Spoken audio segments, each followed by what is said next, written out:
नमस्कार. मी वैद्य आश्लेषा गोखले. संजीवन वेदा चॅनलवर तुमचं सर्वांचं स्वागत आहे. आपण आतापर्यंत खूप विषयांवर बोललो आहे. प्रत्येक विषयामध्ये एक गोष्ट कॉमन असते, ती म्हणजे काय की कोणत्याही रोगाला डॉक्टर पथ्य काय करायला पाहिजे असे प्रश्न विचारले जातात. आता आयुर्वेद म्हटल्यावरती पथ्य हे फार महत्त्वाचा विषय आहे. प्रत्येक रोगाला आम्ही विशिष्ट पथ्य सांगतो. आता पथ्य सांगण्यामागची कारणं काय आहेत? आता तुम्ही म्हणा ताप आलाय.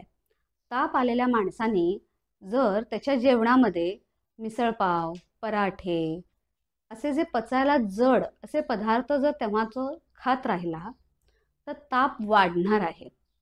आता तसंच तुम्ही म्हणा जर एखाद्याला मूळव्याध आहे पण तो फार तिखट गोष्टी खातोय, स्पायसी खातोय, तळलेल्या गोष्टी खातोय, तर त्याला नक्कीच रक्त पडणार आहे. आता एखाद्याला पोटफुगीचा त्रास आहे पण तो सगळे वाताचेच पदार्थ खात राहिला तर त्याचं पोट अजून फुगणार आहे, अजून त्याला वरवर आल्यासारखं वाटणार आहे, अन्न पचन होणार नाही आहे. म्हणजे आयुर्वेदात एक खूप छान शब्द आहे, निदान परिवर्जन. निदान परिवर्जन म्हणजे काय?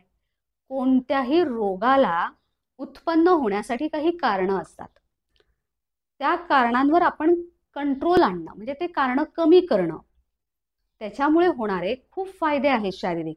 आता पथ्य केल्यामुळे शरीरामध्ये प्रतिकारशक्ती वाढते आणि आपल्याला पचन होणाऱ्या गोष्टी सुद्धा वाढतात. आता अन्न पचन होणं हे सर्वात महत्त्वाचा विषय आहे. कुठल्याही रोगाला आयुर्वेदात सांगितलंय सर्वात महत्त्वाचं म्हणजे अन्न पचन नीट होत नाही, त्यामुळे उद्भवणारे बरेच व्याधी आहेत. त्यामुळे तुम्ही लक्षात घ्या की तुम्ही जर पथ्य करणार असाल तर आयुर्वेदाचा औषधांनी खूप फायदा होतो. म्हणजे एखाद्याला कफ झालेला आहे आणि त्याने आईस्क्रीम खाल्लाय तर नक्कीच कफ वाढणार आहे. त्याच्याऐवजी तुम्ही जर त्यावेळेला गरम गरम अन्न घेणार आहात, सूप घेणार आहात, तर कफ नक्की थोडा कमी होणार आहे की नाही? आता तुम्ही सांगा सर्दी झालेल्या वेळेला तुम्हाला चहा का प्यावासा वाटतो? कारण त्यावेळेला शीतगुण शरीरात असतो आणि आपल्याला उष्ण गुण हवं असतं.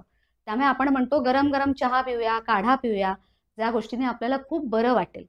पण कोणत्याही गोष्टीचं पथ्य करताना किंवा कुपथ्य करताना तुम्ही या सगळ्या गोष्टी तुमच्या वैद्यांशी जरूर बोला, त्यांचा सल्ला घ्या आणि प्रत्येक रोगांवर जे जे पथ्य असतील ते सांगतील तुम्हाला आणि त्याप्रमाणे तुम्ही करा.